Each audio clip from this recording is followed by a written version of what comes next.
blessings and Pan-African love, everyone, and welcome to Roots of Africa, presented by AIDO Network International. Today, we are continuing our series on unpacking the Tears of Love Royal Pilgrimage to the Americas and the Caribbean.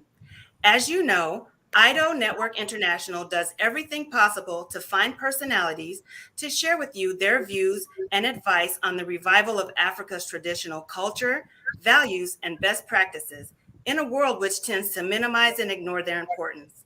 I am your hostess, Her Royal Highness Queen Aminata, and today I will be joined by my co-hostess, Princess Lindiwe of the Mzilikazi Kingdom. Welcome to the show, Your Royal Highness, Princess Lindiwe. Thank you, Your Highness Queen Aminata. Today, we have the pleasure and honor to welcome Dr. Hilary Brown, who has been active in the field of regional development for the past 20 years and is currently the Program Manager of Culture and Community Development at the Caricomm Secretariat. In this position, Dr. Brown is responsible for development, advocacy, and integration with respect to the culture, youth, and gender programs in the Caricomm region. This includes the coordination of many regional activities, including the current initiative to pursue reparations for Native genocide and slavery. Dr. Brown provides technical support to the Caribbean Reparations Commission, which reports to the Prime Ministerial Subcommittee on Reparations, both established in 2013. Dr. Brown coordinated Caricomm's activities to mark the bicentennial of the abolition of the transatlantic trade of enslaved Africans in 2007, and has represented the region in a number of international meetings on slavery, racism, and global African diaspora. Prior to her current assignment, Dr. Brown served as information attaché at the Embassy of Jamaica in Washington, D.C., and also previous taught courses in media, communication, and culture at the University of the West Indies in Mona campus. Dr. Brown has authored several papers on Caribbean media, music, festivals, and creative industries. Dr. Brown also has a PhD in international communication from Temple University in the United States of America. Welcome to Roots of Africa, Dr. Brown. Oh, thank you so much, Your Royal Highness Queen Aminata, and it's a pleasure to be here with Your Royal Highness Princess Lindiwe, and of course, Ambassador Namboka. Wonderful to be here with you. Thank you for the warm welcome. Welcome again, Dr. Hilary Brown. We also have the pleasure of welcoming back none other than His Excellency Ambassador Namboka, who is the Vice Chairperson of AIDO and Vice President of the African Open University in Switzerland. His Excellency Namboka participated in 3 United Nations peacekeeping operations in Haiti, Rwanda, and Liberia. He was desk officer for Kenya, Mauritius, Nigeria, Rwanda, Tanzania, and Zambia at the United Nations High Commission for Human Rights, headquarters in Geneva. This man holds a lot of hats. He was also the regional program officer for the Southern African Region Office in Pretoria. Wow. Your Excellency, you really have quite an extensive and vast experience. Since leaving the full-time United Nations service, His Excellency Namboka has maintained activities in the defense of human rights, transitional justice, peace building through creative writing, training module designing, and conference work. His Excellency Namboka served as the international consultant at an advisory level to the co-chairman of the Provincial Commission for Reflection on National Reconciliation in Guinea. Welcome to the show, Your Excellency, and we are honored to have you here today. Thank you very much for welcoming me, Princess Lindiwe. I'm happy to be present next to Dr. Hilary Brown, who is our sister from the Caribbean nations, the African nations across the Atlantic Ocean. Thank you. Thank you, Ambassador Namboka. Dr. Brown, we're going to start off with you today. Would you please tell our listening audience who is watching us a little bit about how you came to discover the continent of Africa and how it exists, and what your images of that was when you first found out about it. Thank you. So, well, first, let me also say really very special thank you for this opportunity on behalf of the Caricomm Reparations Commission, and to bring greetings from the membership of the Reparations Commission, and especially our chairman, Professor Sir Hilary Beckles, and from the Caricomm Secretariat. This is really a wonderful opportunity to have this conversation with you and with the AIDO network. So, and special thanks to His Royal Highness Paul Egando for the invitation as well.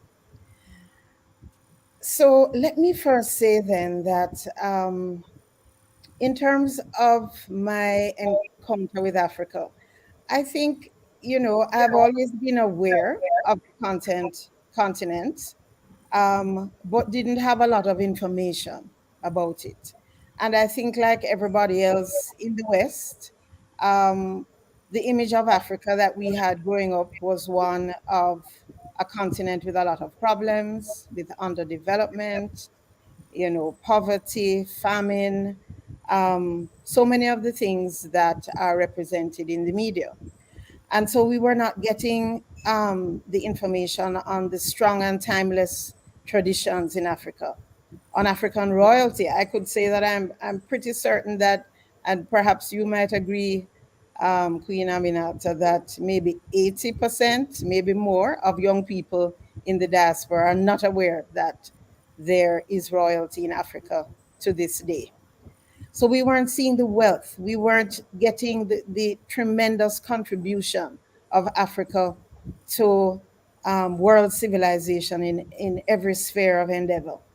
And I think it probably wasn't until I reached university and started to explore more. And certainly, I'm a student of media and communication and international communication.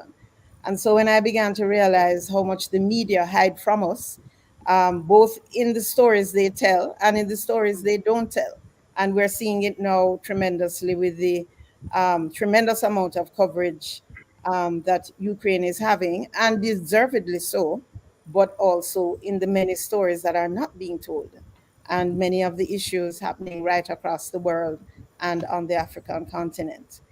Um, and certainly, I've had the pleasure of visiting the continent. I haven't done as much as I would like to, but certainly to South Africa, to the Gambia, to Niger, and to Egypt.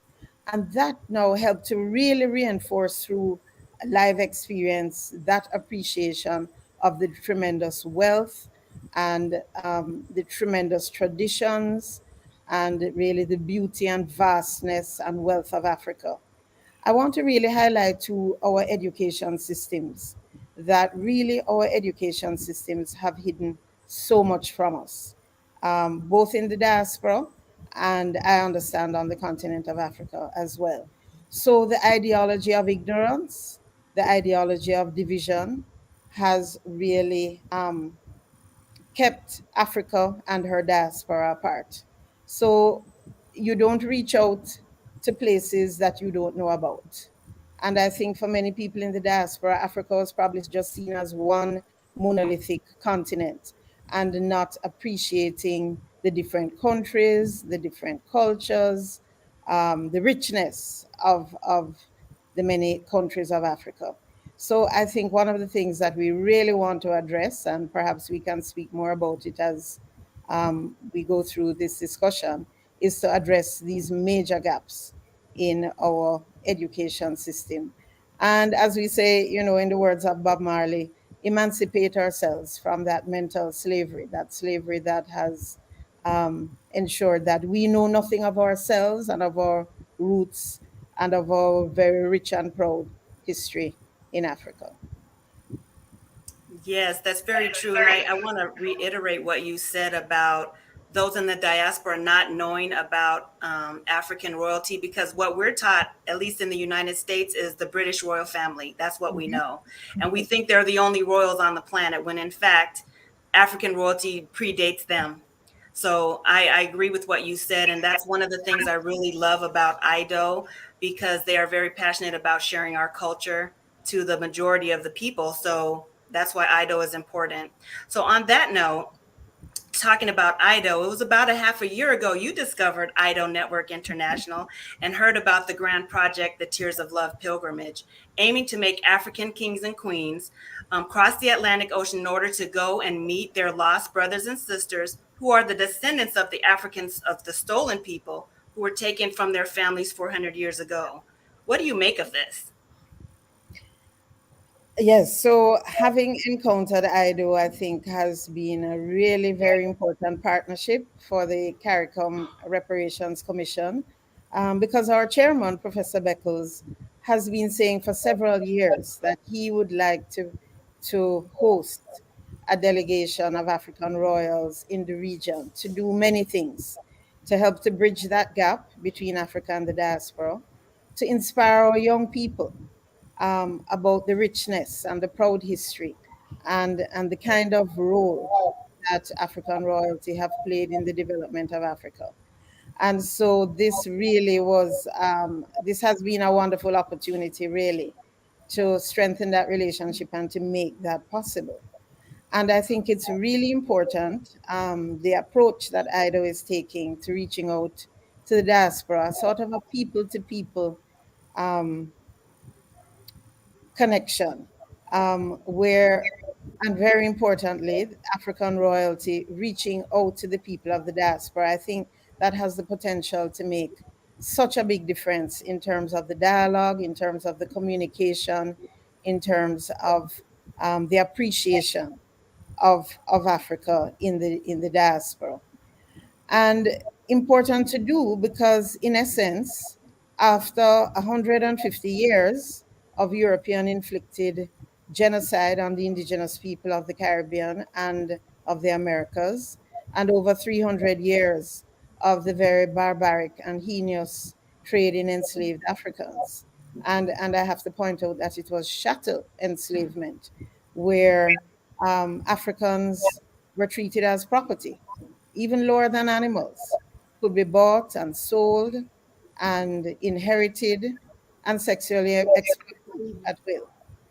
And so I think after the sort of open wound, the pain and suffering, the psychological harm that endures to the present is one that I think is very important, through the Tears of Love outreach and the visit that is being planned to the United States, to Missouri. It is a first very important step, I think, to help to mend that breach and to indicate the kind of love that exists between Africa and her diaspora. Wow, thank you so much, Dr. Brown. Ambassador Namboka, we are at Roots of Africa, and I would like for us to go back to the roots. So you were at the conception of the Grand Royal Pilgrimage to the Americas. Please just briefly relate to us what Dr. Brown has said and the reasons for initiating the Royal Pilgrimage to the Americas. Thank you very much indeed, first of all, to Dr. Hilary Brown for hearing your voice and seeing in you Africa's child that has grown up in a part of the world that is so remote and so misinformed. The good thing about the question Princess Lindiwe is asking me is that it isn't just speaking in theory or abstract. AIDO, in our eagerness to bridge people of the African descent, actually Africans across the Atlantic Ocean whose grandparents were taken away violently, brutally, but the resilience of the African gene has them still attached to Africa in spite of the misinformation about who Africans are. AIDO discovered that sentiment It's partly also because one of AIDO's leaders spent 6 years in the Caribbean and met the children of Africa in a very different setting.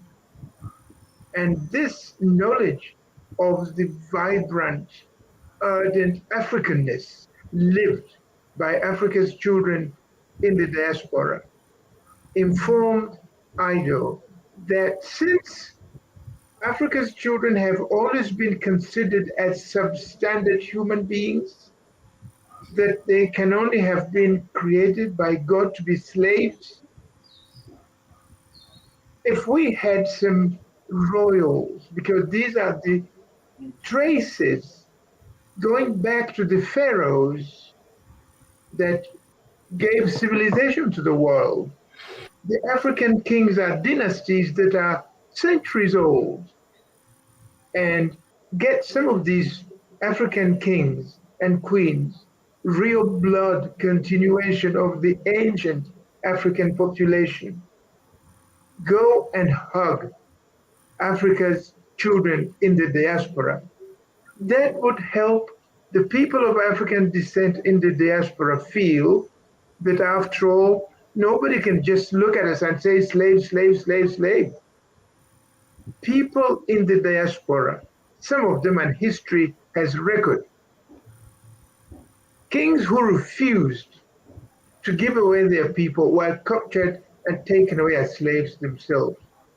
So that among the slaves, among the children of Africa, who today are despised, are actually royal blood from the continent.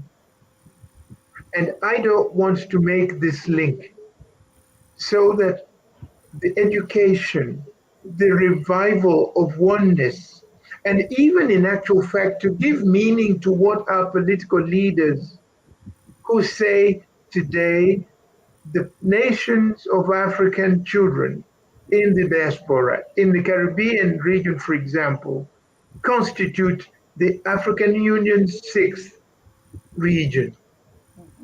Now, when that is said, it remains in the papers, but when an organization like AIDO takes the concrete initiative of getting some people from the continent and physically travel and go and meet Africa's descendants across, we think this is what we meant when we said tears of love. When you're in love, you can weep, you can shed tears, and these are the ones AIDO is talking about. That we are one. For 500 years, we were separated. We have recovered each other, technology helping. We want to go across. And this is how the Tears of Love and the Royal Grand Pilgrimage we plan to have in the Americas, in the United States of America, and the state of Missouri was conceived. So we really complement each other when our viewers realize that our guest, Dr. Hilary Brown, is a child of Africa. You can't tell that she's not from the continent. You've got to explain. It's that we want concretized, that we are one. There has been miseducation, there has been deliberate distortion of facts, and of course, when you say people in the diaspora don't know about Africa, actually the truth is also that Africans, in the way we've been educated over the last 100 years of colonial master education, blotted out the facts about our brothers and sisters in the Caribbean. So we don't know very much, and we even don't know issues of concern. Restoration, restitution, rediscovering the dignity of our own people hasn't been there. And by this kind of renewed discovery and exposing the positive facts about Africa's history, the grandeur, the civilization, the decency, sticking to the philosophy of Ubuntu which is humanity. It isn't just money, material things. No, the African is human. That goes before wealth. And we've been wealthy. That's why we attracted marauders from the world to come and savagely attack the continent. People are, first of all, humans. And this is what we want to revive and bring to the front on the world stage. And I think the idea is welcome. Importantly, it's welcomed by our people in the diaspora. That's how I see the linkage between how AIDO conceived this project and how our brothers and sisters perceive the objectives of this project. I hope that answers your question, Princess Lindiwe. It definitely answers my question. We are one. I am because you are. And that is the spirit of Ubuntu. Thank you so much for that clarification. Now, Ambassador Namboka, having heard what Dr. Brown has told us, what do you think would be the most effective way of restoring confidence and interest in Africa's grandchildren who live today as the diaspora? Thank you for that question also. You sort of touch a very sensitive button because for people of African descent in the diaspora, to begin taking interest in the continent and in the people that we are, we people on the continent of Africa must do things that make us respected and lovable. It's like a parent. If your father doesn't behave properly, he comes drunk, he doesn't make sure mommy is respected, and mommy doesn't give the children a good example, that parentage causes children to lose interest or even respect. Consequently, our project of Tears of Love and the pilgrimage and the end results we envisage require that Africa shows true connection and affinity for our people in the Caribbean. Fortunately, the political leadership is positive on this. They've gone ahead and recognized that the African unity is incomplete if we do not have the sixth region. That is one thing. So those are the things Africa is trying to do to make Africa's children in the diaspora know that we want them to think about us differently. We aren't unconscious. Another level is for us to begin taking initiatives in supporting what their preoccupations are. The issue of reparations, for example, is an issue on the table. And many Africans on the continent, because of the miseducation, do not even understand that our own people are pushing against the wall an idea that is most legitimate and legally standing. We must, as Africans, educate ourselves and search and understand what troubles our own people.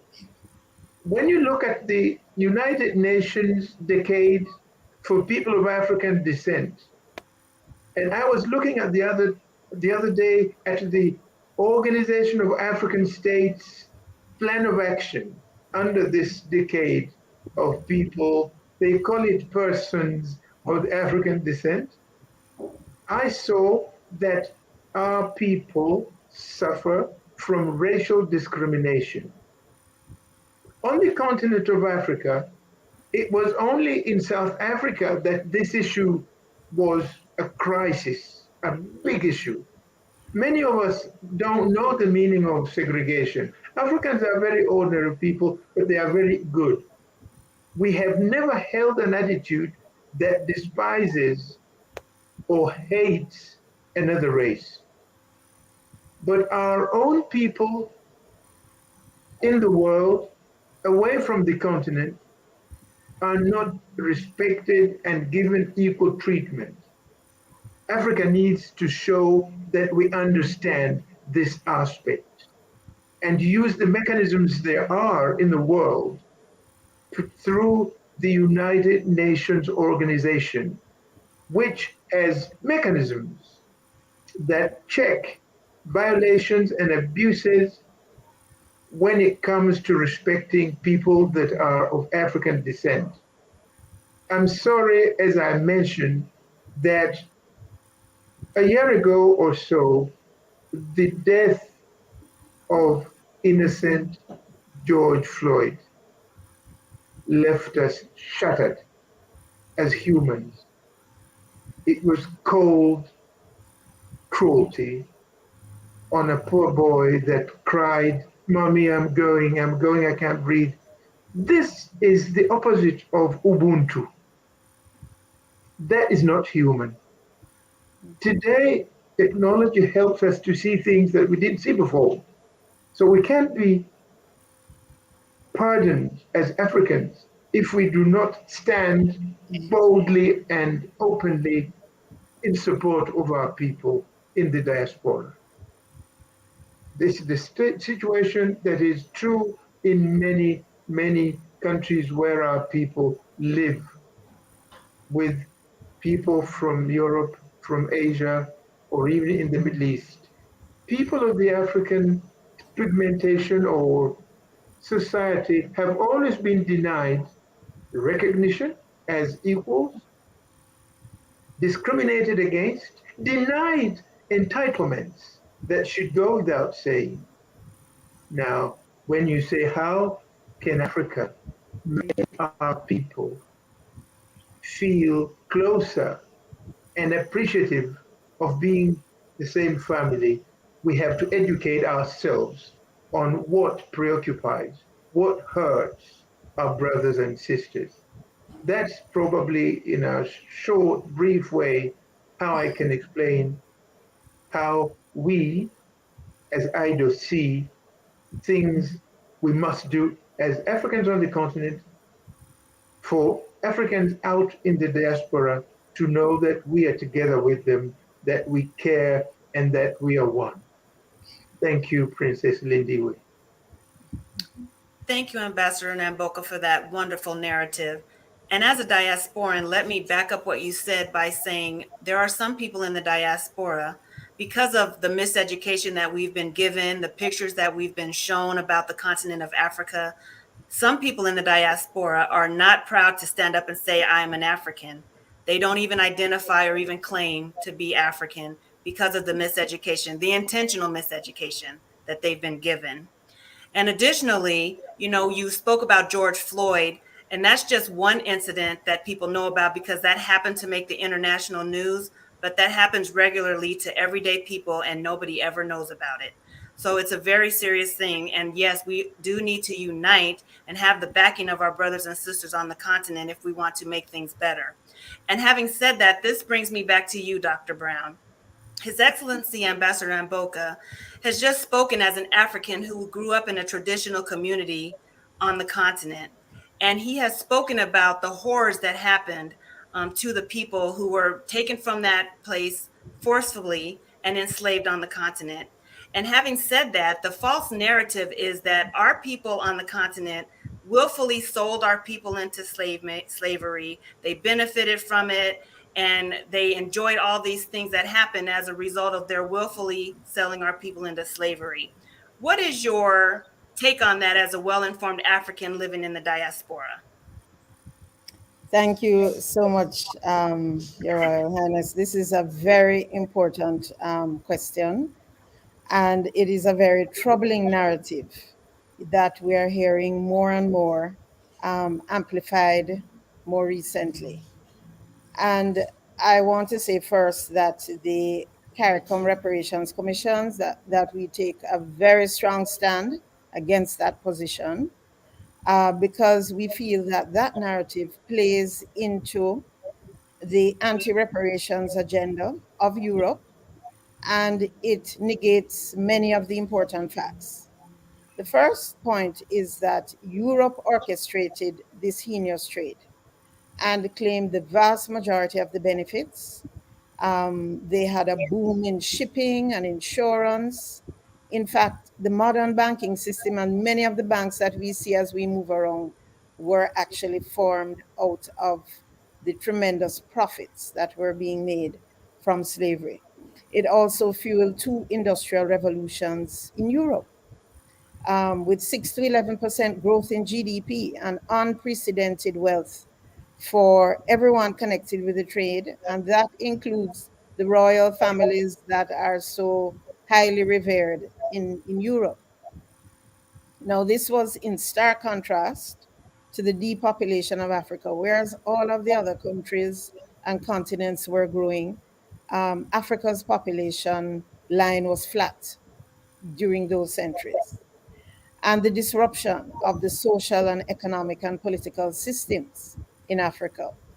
And of course, the continued underdevelopment that we see even to the present in many countries. And whereas we are not denying that there were some chiefs and African traders who got wealthy from the collaboration with Europe, we need to recognize, though, that this was in the context of intimidation, bribery, coercion. Our Professor Sir Hilary Beckles has often likened the slave trade unto the narcotics drug trade. Insidious, brutal, assassinations, something that was difficult to fight against. And but that is not to say that Africans on the continent, in the Middle Passage, and we refer to that journey from Africa to the Americas as the Middle Passage, and in the Caribbean, never stopped fighting for their freedom. And if we think about Africans and what we know about ourselves as Africans, we know that there's no way that strangers would be coming into our midst and taking away our people, and we would not fight back. Um, so we never accepted the capture, the shipping, the enslavement without resistance. And in fact, in the Caribbean, and I'm sure in the United States as well, we remember and celebrate so many of our African heroes who resisted against slavery, who led slave revolt after slave revolt, and never accepted the denial of our freedom and of our humanity. And very important what Ambassador Namboka spoke to about being humans and humanity being at the center of what we could call the African worldview. And so I think what we need to tell is more of the stories of the many African kings and queens and communities that put up major resistance to the trafficking. And those stories are there in Angola, in Upper Guinea, in the Congo. There are several kings and queens, and we need to tell those stories. And I think, too, I want to mention what a former Prime Minister of Jamaica said at one of our Caricomm Reparations Commission forums, which we had in Antigua and Barbuda in 2014. And what he said is that there is no principle of law which permits the organizers of a criminal enterprise to escape responsibility because others collaborated in carrying out the enterprise. It was European nations that conceived of this illegal trade. They put the enterprise into motion, they controlled its operations, and they benefited and were enriched massively by it. And as historians have shown, the net profit to Africa was zero. So I think we really need to understand, we need to acknowledge that yes, there were betrayals, but we need to tell even more the stories of that tremendous resistance in Africa, in the Middle Passage, and in the Americas. Thank you, Dr. Brown. And I'm very happy that you made that clarification, because many people in the diaspora, that false narrative has created division and animosity between diasporans and continental Africans that should not exist. And I think that was one of the reasons why they spun that narrative, to continue the disassociation so they can continue with the pillaging and all the things that are going on the continent. So thank you so very much for providing that clarification. And I would encourage everyone listening to go out and learn about our correct history, about the people that stood up against colonialism and enslavement of our people. And now let's take a commercial break where you're going to see some of the royals who will be traveling to the Americas and the Caribbean. We'll be right back. AIDO International Development Organization, AIDO Network.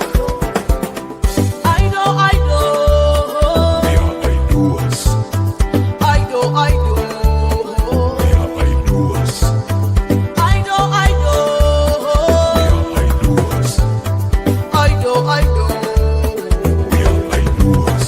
The voice of the voiceless to promote unity and social change.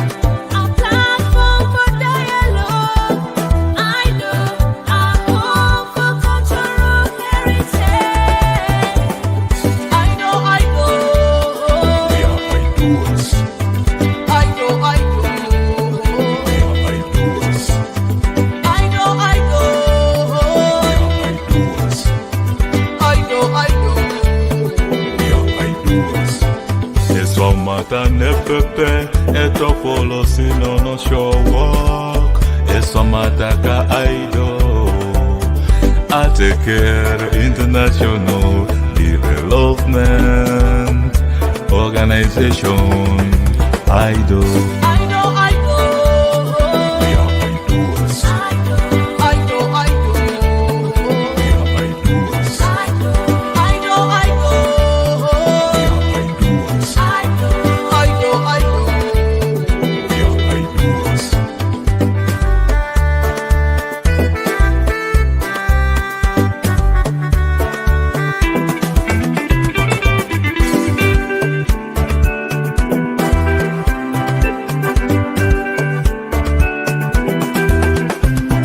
Rise up, everyone, from everywhere. Come, let's support AIDO. Uganda, Yoganor, Kenya, Jambu Sana, Ghana, Aquaba, Jamaica, United Kingdom, and South Africa.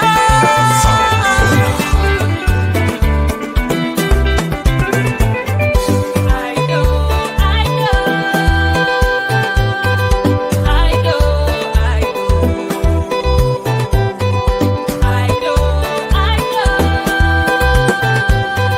AIDO, AIDO.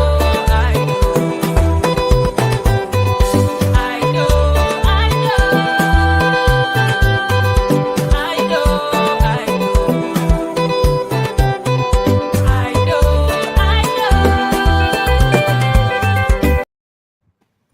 Welcome back to Roots of Africa, presented by AIDO Network International.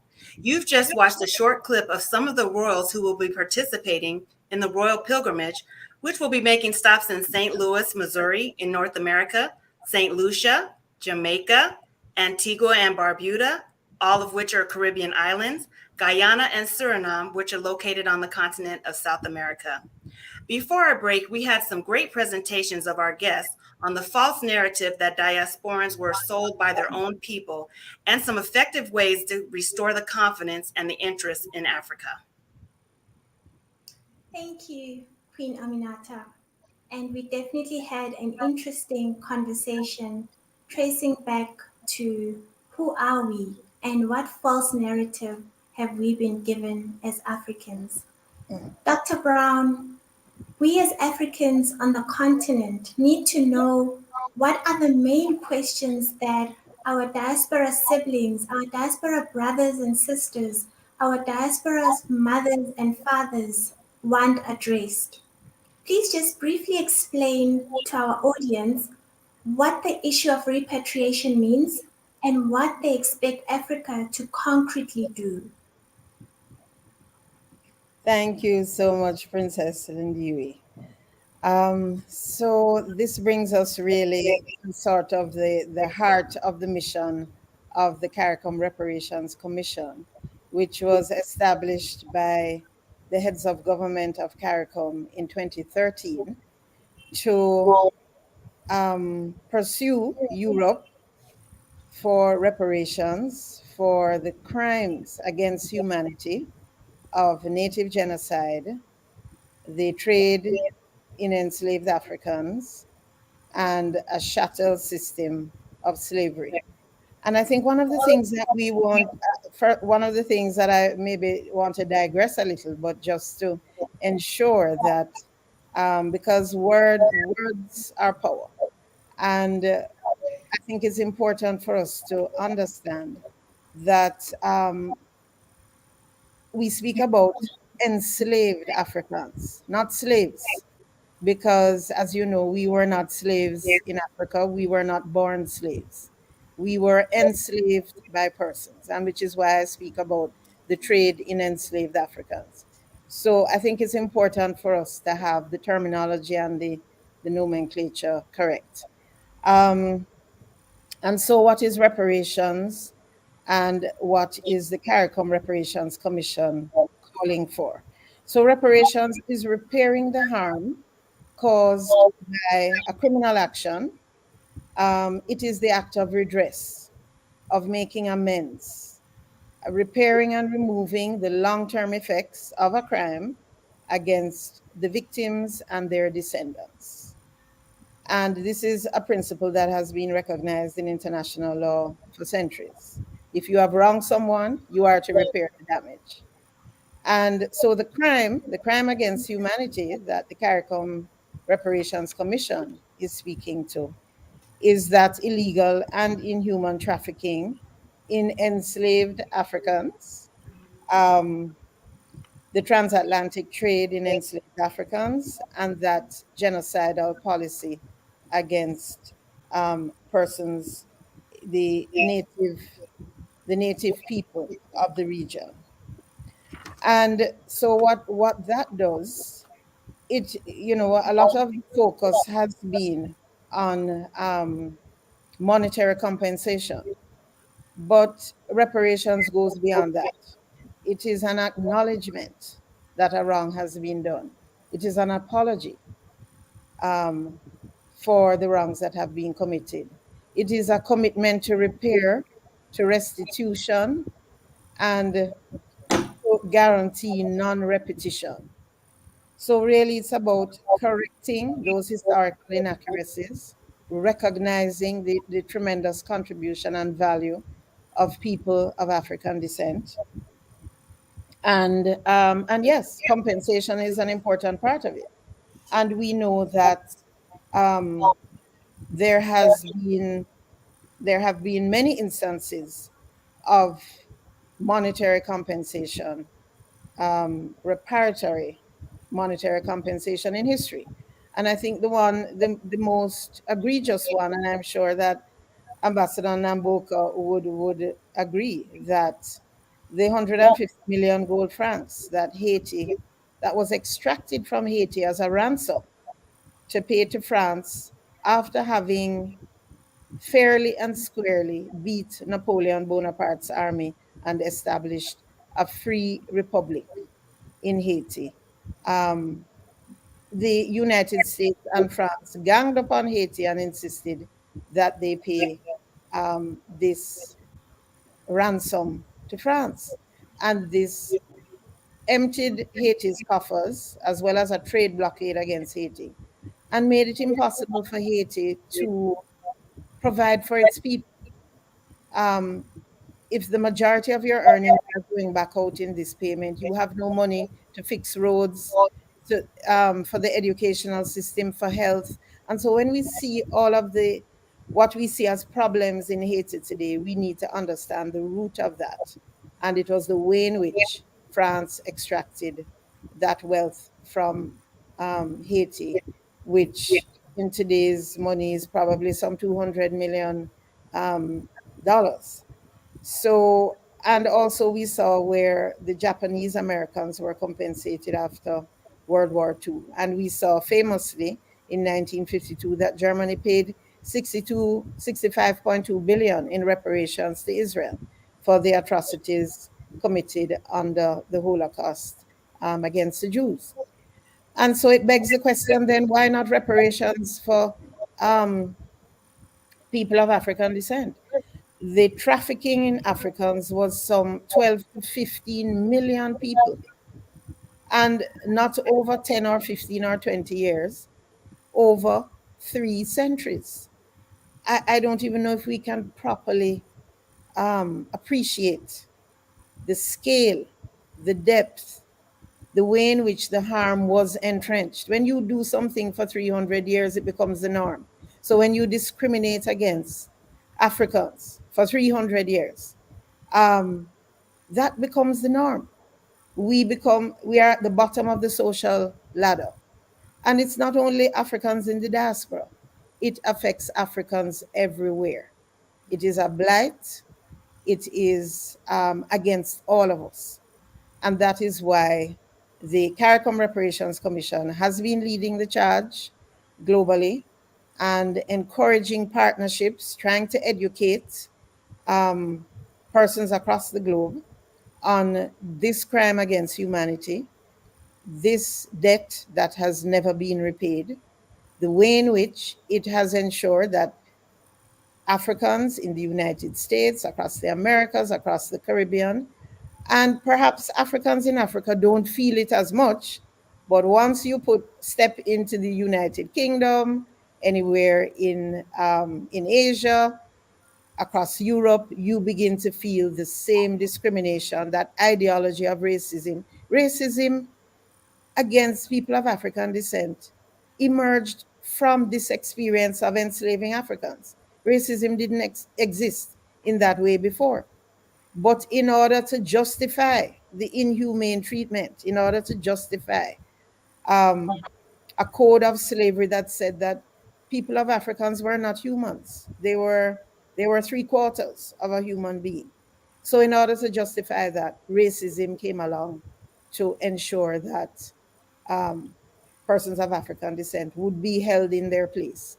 And so this is really what the reparations agenda is about.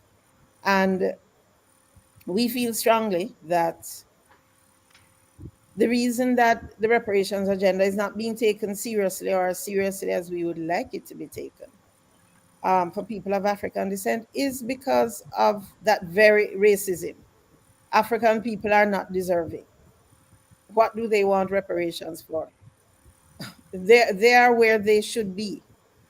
And so we need to push back against that very racism that is ensuring that this narrative and this claim and this just call for reparatory justice is not being taken seriously by the West. And I think, too, they also know that they owe us so much. It would be staggering. And so, what do we then want our brothers and sisters in Africa to do? A couple of things. Join with us. Join with us, because the louder the voice and the greater the alliance is, the more that we cannot be ignored. We want you to join with us and to advocate for reparations for people of African descent, and for restoring that dignity to Africans everywhere. We want you to help to educate your people on this issue, meaning people on the continent on this issue.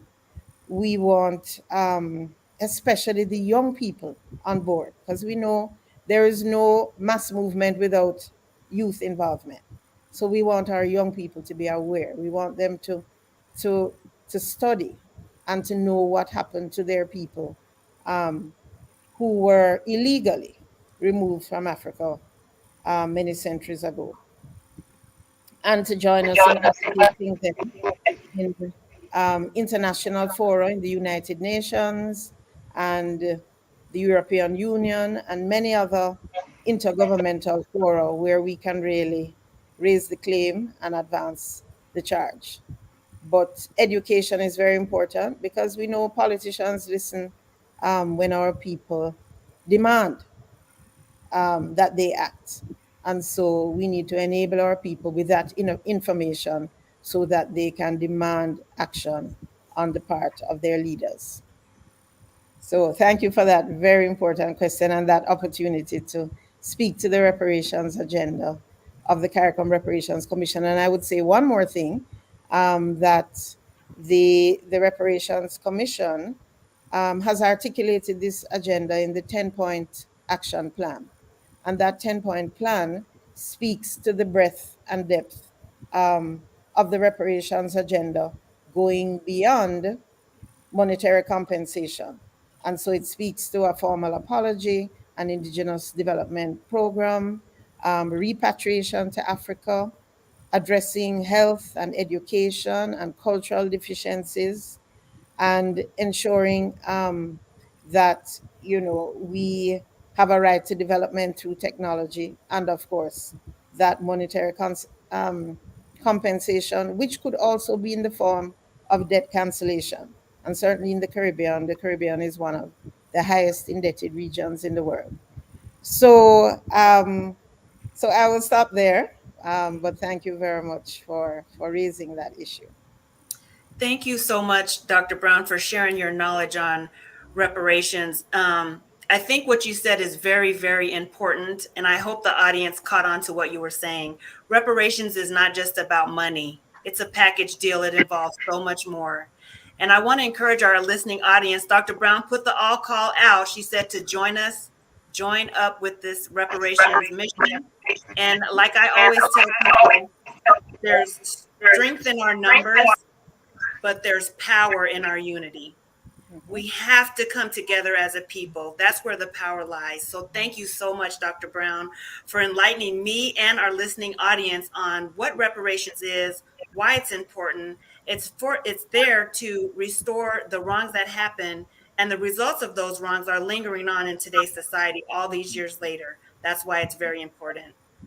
So, Your Excellency, Ambassador Namboka, let me ask you, the recent history of dismantling the apartheid in South Africa on the continent left behind some deep wounds of loss, exploitation, marginalization, all of which we need to address today. Now, though the brutality suffered by the people there lasted for about a half a century, Africans in the diaspora have suffered for over 4 centuries. And as an African person, what are your thoughts on the subject of reparations?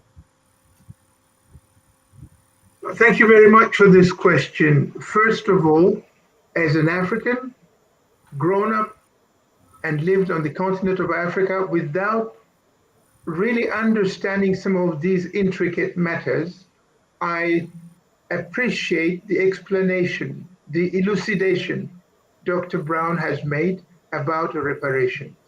And the fact that there have been reparations paid after the Nazi German actions against the Jewish people in history. We also know that after the Americans harmed Japan, there were reparations there. Even much earlier, when in the 1804-05, Haiti became an independent nation, the Western nations ganged together and France extracted ransom from that country, a thing that has maimed that nation irreparably. So there have been those. South Africa on the continent is practically the nation that was subjected, I don't even want to say to a lesser extent, very much in essence to what the countries that have been named in the Caribbean suffered from at the hands of the European powers. And that is a case that will help Africans on the continent to try and understand what it is to be reduced to a mere object, the objectification of the African. On the continent, it is the apartheid system of government that ended up having Nelson Mandela imprisoned and for the better part of his life, 27 years innocent in prison. That is what will help Africa appreciate the suffering our people have gone through over 4, 5 centuries. Now, as far as I'm concerned, if you ask me, to relate reparations to the crimes and inhumanity that our people are subjected to, I think we just need to say, we don't know. We've learned, those of us who have gone to schools, but the schools were such that they wouldn't teach you about these issues. And even if they were to teach, African people have to go back to their cultural roots and see these crimes through the lenses of an African mindset. Do you do that? Do you reduce a human being to an object, chattel property? That you bring somebody, we're talking about the enslaved Africans. I'm going to use the phrase the enslaved. It's not, they were not slaves. The enslaved human beings from the African continent That's right. became property. And in actual fact, I come from a pastoralist ethnicity on the continent of Africa. We keep our animals, cattle, and sheep, and the love, the affection with which we keep our animals. When you hear what was being done, and we've read historical records, Africans were treated worse than people who have animals as property treat them. And therefore, we have to look at these crimes from the African heart, the spirit. Strictly speaking, people that came from the parts of the world that came to hunt for humans as property for their business did not have the African mind. They wouldn't have done it because Africans had the possibility. African civilization impacted the world in very many other forms, but they didn't leave scars and wounds of this nature. Nowhere is it written. But what I need to say here is this. Africa must take an uphill journey into discovering history. History as research exposes it by people who are not biased. Because you cannot, in Africa, if the criminal is the forest, don't make the monkey the judge. Because the monkey depends on the forest for survival. So we are in a situation today where the forest is the criminal. And many people that should be talking are the monkeys. They cannot possibly dare destroy the forest. But time has come when unity and self-instruction is imperative for people of Africa, on the continent and the diaspora. We just don't know so much. And this ignorance is the problem, is the weakness.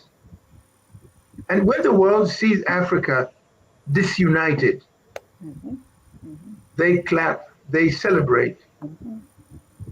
I think Africa, it's in the interest of the African people, the African children, regardless of where you may be, to be preoccupied by what troubles your neighbor. Africans were not that selfish. We are learning to be selfish. We are learning to focus only on money. Dr. Hilary Brown has said that reparations do not only come in terms of money. It is a total remodeling of attitudes. And when we speak like this on this show, we want to also say that in Europe, along this history we are talking about, there were people, European people, that fought on the side of the suffering people. I happen to be familiar a little bit with French history. And of course, women are not very often brought to the front in telling heroes in history.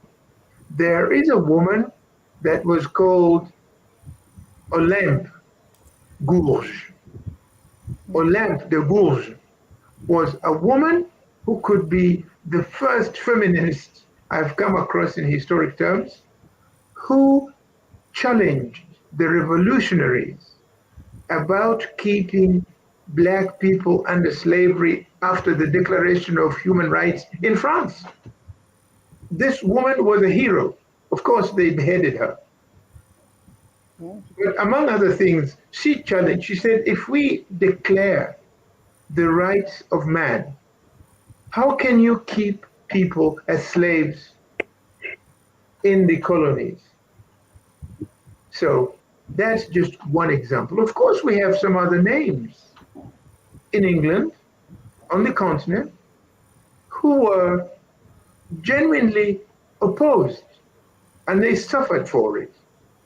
Those people exist to this day. So in our struggle to call for decency, to appeal to ethics, morality, and humanity, we have allies in the nations that practiced slavery that we need to link up to.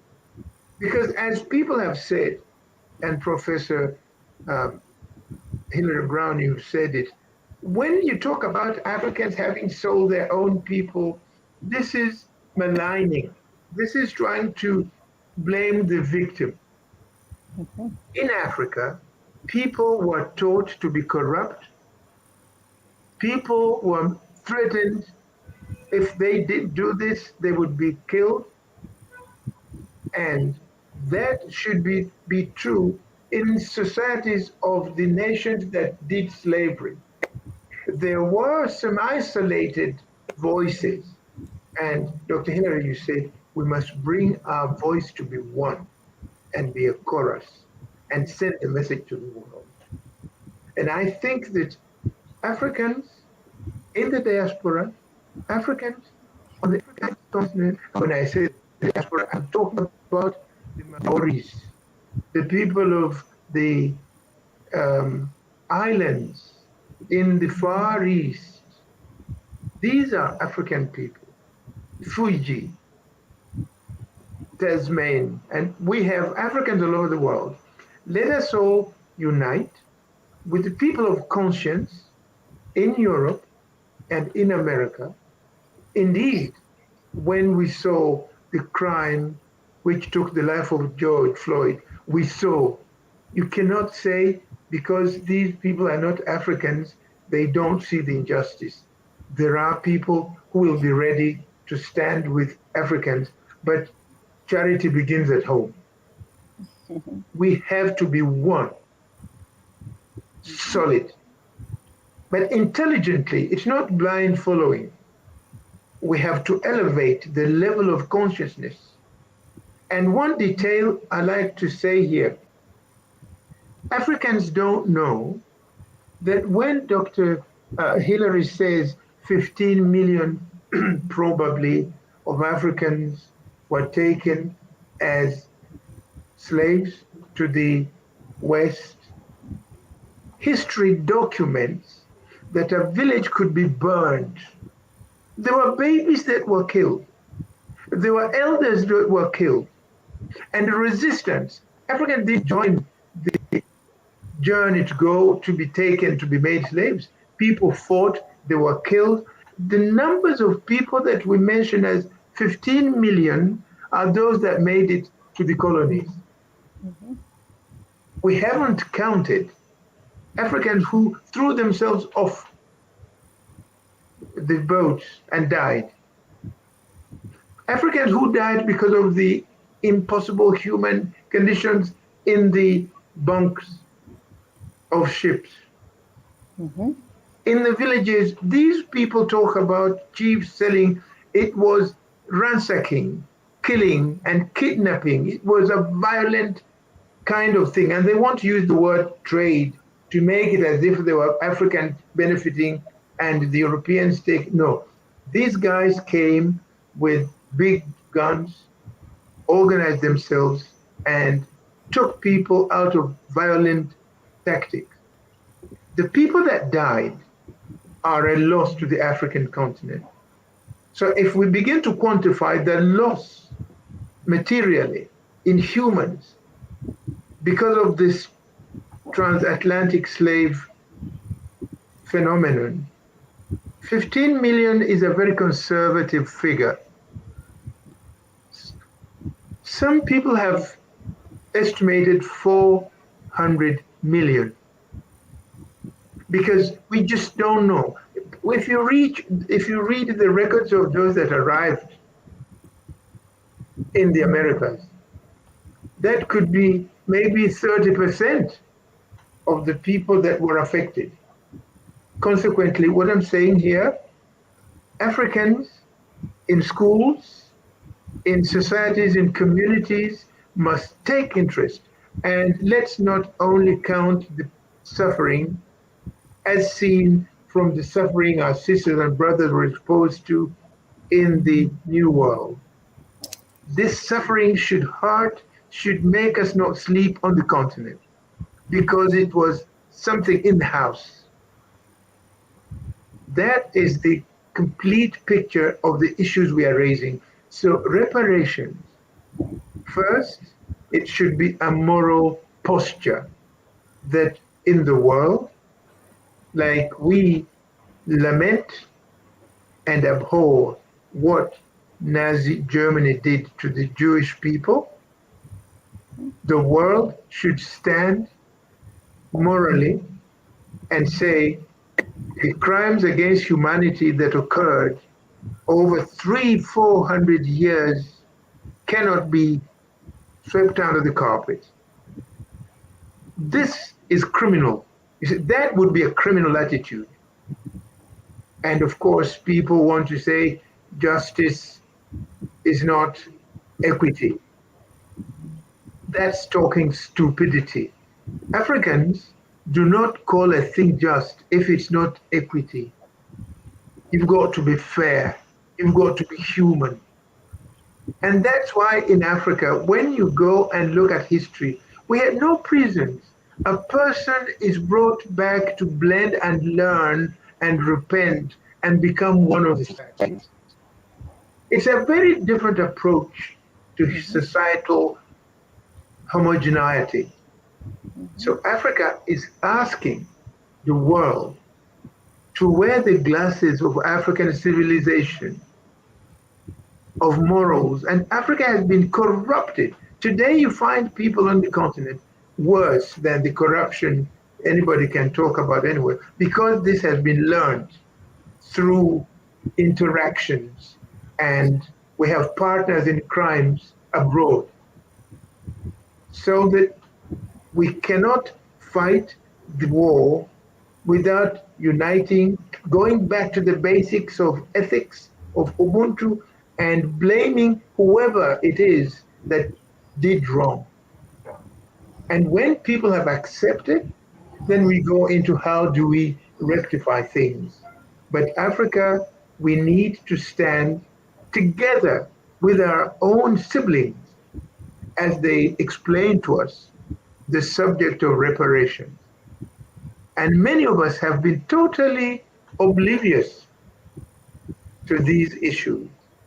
And I'm grateful that through our own humble civil society initiative, we are walking into the footsteps of our leaders, political leaders, because the leadership of the AU has begun to make sure the Caribbean nations are us. And the people of Africa in other places like Canada, United States of America, Asia, Europe, feel we are one. If we unite, we shall find our dignity, and we shall convince the world over the morality of the language we are putting on the table. But we need to be one, and we shall have our allies and supporters who are ethical, who think in terms of Ubuntu. Thank you. Thank you very much, Ambassador Namboka, for that wonderful explanation of your position on everything that we've talked about today. And I don't know about our listening audience, about everybody on the call, but I am very excited about what we've learned here today. This has been very enlightening. My mind has been open to so many things. Thank you, Dr. Brown, for sharing your vast knowledge with us. We have learned that our people did not just lay down and let these outsiders come in and take our family members. There were rebellions that took place on the continent. It continued on to the ships, and it continued on to the destination. We were rebelling and fighting against this. We have learned what reparations really means. It's not just about money, it's a complete package that encompasses so many things. We have learned that there has been a false narrative perpetrated on the whole world about our people just willfully selling us off and doing all these things. We've learned that that is not true. That's an exaggeration of what has happened. And Dr. Hilary Brown and the Reparations Commission at Caricomm is working really hard to write those narratives. So thank you so much, Dr. Brown. And on that note, we're going to go around and do 2-minute closing remarks, and we'll start with you, Dr. Hilary Brown. Oh, thank you so much, Queen Aminat. This has been a really rich and inspiring discussion, and I really have to thank Ambassador Nambuka for that very passionate expose that he just gave us, and really to say thank you so much for sharing some of those data. And I agree with you totally that the 15 million Africans is probably quite underestimated. And and I wanted to highlight too, to show you the brutality that in the Caribbean, what we would call what was known as an enslaved field worker lived 10 years because of the harshness um, and the brutality related to their work. And of the 3.2 million Africans that it is estimated that came to the English speaking Caribbean, of through 3.2 million, only 700,000 remained at emancipation. And this is after having persons born into slavery and so on. So it was a genocidal time. And so I appreciate really your comments there and some of the specifics that you highlighted. So in closing, I would first like to really congratulate AIDO on this really excellent initiative, not just in the television program, but that in all that you're doing to bring Africa together and to bring Africa together with her diaspora. I really want to recognize the important work that you are doing. I want to again emphasize the importance of partnership, and we are really looking forward to strengthening this partnership through AIDO with our brothers and sisters in Africa. There's so much work to be done. We have to take it in steps. We can't do it all in a day, but I think that a program like this is a wonderful step towards initiating that dialogue and seeing how we can come together. Because as Ambassador Namboka said, the disunity and the confusion is exactly what Europe and those who would not want to have Africans accorded the place of dignity that we deserve. Um, it is the confusion and the fact that they know we don't know enough about each other, we don't know enough about ourselves, and to highlight too that within the European educational system, their history of exploitation of Africa and of people of Africa is not taught to their young people either. So it is completely hidden from all of us. So we understand the magnitude and the depth of the task. And I would also like to endorse what Ambassador Namboka said, that there are like minded brothers and sisters in Europe who absolutely identify with this mission, who are on board with reparations,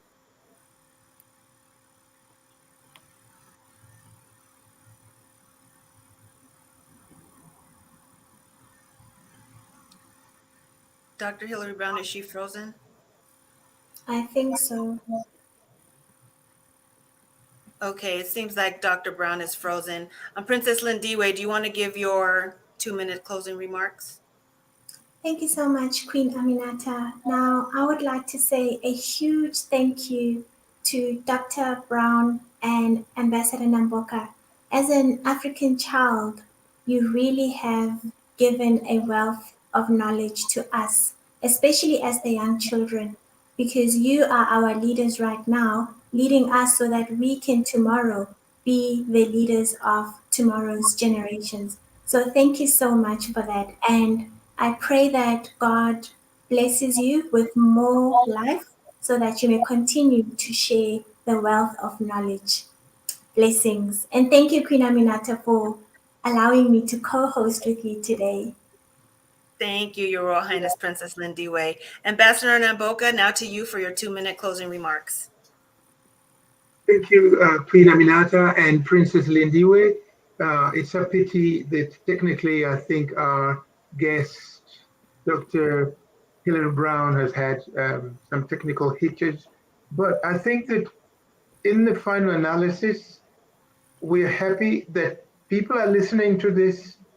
The youth of Africa are Africa's tomorrow. And we hope that people of Princess Lindiwe's age group take these messages seriously. To be a doctor of philosophy of the caliber of Dr. Hilary Brown takes time and energy to reach. And she's speaking based on knowledge. Africa's problem is not investing sufficiently in research. We have leadership that is not based on concrete scientific work. And this tends to undermine our credibility, to reduce the productivity of our efforts. On this particular subject, I think as a simple NGO, we have tried to work based on objective, concrete, historic evidence. And we work within the framework of what the thinking of the United Nations, the African unity. I find that the Organization of American States together think the way we are thinking. And so we appeal to people that are following these messages to take us seriously and in good faith. My sister, Dr. Hilary Brown, was on the point of saying, Africans have to acknowledge and realize that there are people who are not necessarily of the black pigmentation, melanin, in Europe, in America, in Asia, who think like us on the subject. Welcome back, welcome back. Thank you so much. Yes, I was just Apologies about that mysterious break in transmission. right. I was just trying to go back to what you're on the point of saying, that we cannot discount the genuine, determined allies in the issue we are putting on the table, justice to be done to the people of Africa in the world. Maybe you want to finish that sentence because it was very important. For me, I don't think the cause is just African, it's human. And we have humans in Europe, we've got humans in America, we have humans in Asia.